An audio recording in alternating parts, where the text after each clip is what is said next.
Et salut à tous, on se retrouve aujourd'hui pour un troisième bouquin, aujourd'hui basé sur l'horreur, donc de Chair et de sang, les plus grandes figures du cinéma d'horreur, par Arnaud Borda.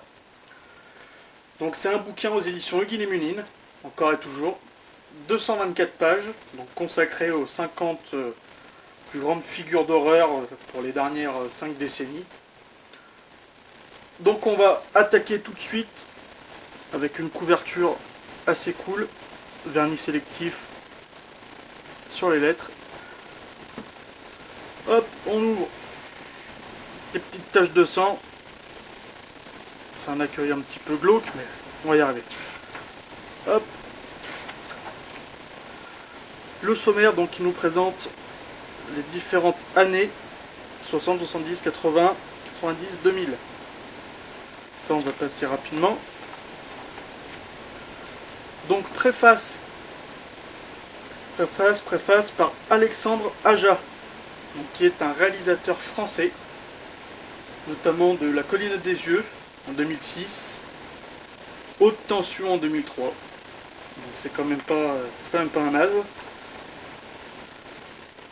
Avec ici aussi un petit texte de Arnaud.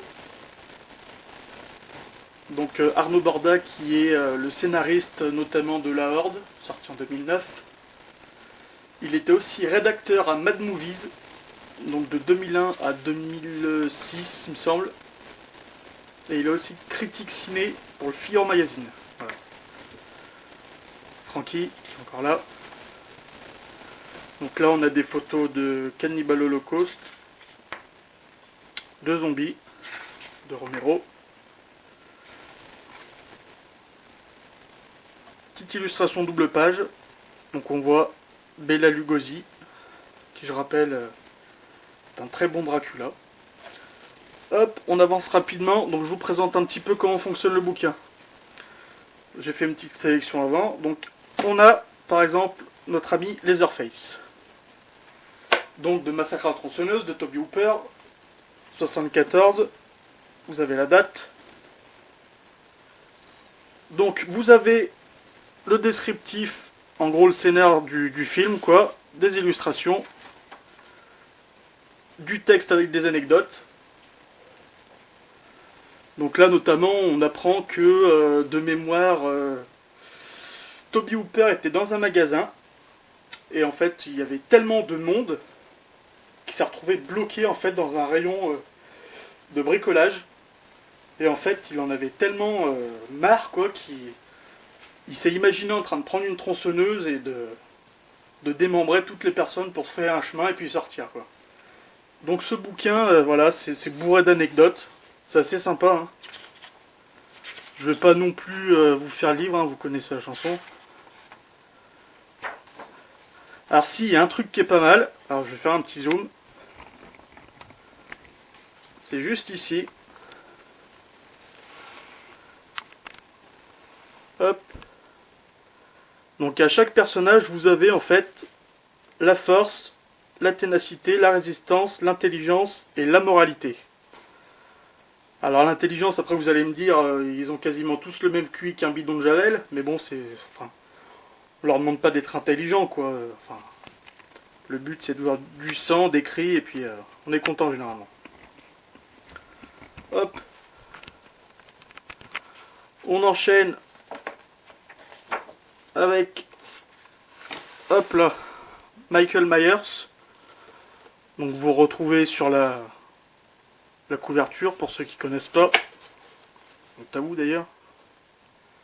Donc de Carpenter, en 78. Donc là, même topo, vous avez la date, petit texte explicatif, des photos du tournage,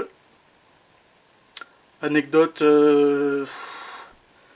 Si on apprend, il me semble que le docteur Loomis, donc dans le premier Halloween de 78, ça devait être Christopher Lee, mais du coup il a refusé en fait parce que voilà, il n'était pas assez payé pour lui pour le rôle.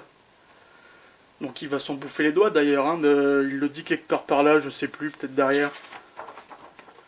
Enfin là-dedans il le dit que c'était la plus grosse erreur de sa carrière quoi. Donc tu m'étonnes, il a dû s'en bouffer les doigts un moment. On enchaîne avec Alien de Ridley Scott 79. Donc là, du début, on explique que Ridley Scott a voulu faire en gros un massacre à la tronçonneuse dans l'espace. Tout simplement. Donc je vais pas m'attarder sur Alien parce que je vais faire une prochaine vidéo sur un bouquin consacré entièrement sur Alien. D'ailleurs, c'est la photo de couverture. J'en dis pas plus. On enchaîne, on est déjà à 5 minutes. Jason Voorhees, vendredi 13, 1980. Donc de Sean Cunningham, il me semble. Attendez, parce que je vais pas dire de conneries. Sean Cunningham, ouais. Donc là, on apprend que c'est le plus gros meurtrier de l'histoire du cinéma. Il a fait plus de 300 victimes en 12 films. C'est plutôt pas mal. Contre 111 victimes en 10 films pour Michael Myers et Freddy qui arrive en dernier avec seulement 42 meurtres en 9 films. Donc les concours de méchants, ça reste quand même assez violent, quoi. Hop, on enchaîne avec Freddy, avec une magnifique photo de Robert Englund qui joue le rôle. Donc il a quand même joué le rôle 20 ans, hein, le bonhomme, hein, il l'a tenu son rôle. Hein. 1984, par Wes Craven, le grand Wes Craven. Donc à savoir que Freddy, enfin moi c'est un des films que j'ai vu étant gamin, ça m'a valu quelques nuits blanches quand même. Vous connaissez la musique, il vient dans les rêves, il vous bute, et si vous mourrez dans votre rêve, vous mourrez en vrai. Mais ouais, il me fait bien rire, moi ce Freddy, c'est un showman. Il envoie des punchlines, il se moque de ses victimes, ça c'est sympa. Puis on peut pas dire qu'il est vilain. Hop, on enchaîne encore et encore avec Pinhead. Alors on va pas le traduire par tête de pin, hein, parce que sinon on aura un problème.